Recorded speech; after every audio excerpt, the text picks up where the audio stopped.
ഈ സ്കൂളിൻ്റെ പ്രധാന അധ്യാപകനായിട്ട് തൻ്റെ ഉത്തരവാദിത്വം ചെയ്യാനുള്ള വലിയ കടമയാണ് സാർ ഏറ്റെടുത്തിരിക്കുന്നത്.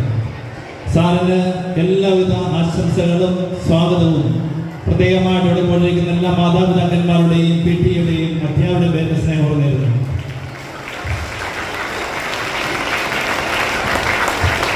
ഇന്ന് 41 കുട്ടികളാണ് അവിടെ മാതാപിതാക്കന്മാർ. ഞങ്ങളൊക്കെ ചെറുപ്പത്തിൽ ഇതേപോലെ ക്ലാസ്സുകളിലേക്ക് പോയിരുന്നതാണ്. അന്നൊക്കെ നമുക്ക് ഇതിനും കൂടി വീട്ടിൽ നിന്ന് വിട്ടുപോരാൻ വിഷമം തോന്നും. ഇന്നീ കുട്ടികൾ ആരും കരയണമെന്നില്ല.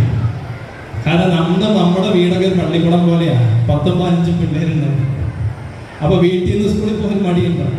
ഇന്ന് കുട്ടികൾക്കൊക്കെ തിരിച്ചാണ്, വീട്ടിൽ നിന്നും വിദ്യാലയത്തിലേക്ക് വരാൻ താല്പര്യമാണ്. കാരണം കുറേ സഹപാഠികളെ കാണാം, സന്തോഷിക്കാം. അപ്പോൾ ഇവിടെ എത്തിയിരിക്കുന്ന നമ്മുടെ സ്കൂളിൻ്റെ ഭാവിയുടെ വാഗ്ദാനങ്ങളാണ് എടുത്തിരിക്കുന്ന എല്ലാ മിടുക്കന്മാർക്കും മിടുക്കികൾക്കും എല്ലാവിധ ആശംസകൾ നേരുകയാണ്. അതുപോലെ തന്നെ ഈ കഴിഞ്ഞ വർഷം സാധാരണ അധ്യാപകരുടെ പ്രത്യേകതയുണ്ട്. ഒരു വർഷം കഴിയാറാകുമ്പോഴേക്കും അടുത്ത വർഷത്തേക്കുള്ള പിള്ളേരുടെ പിന്നാലെ ഓടുന്നൊരു സാഹചര്യം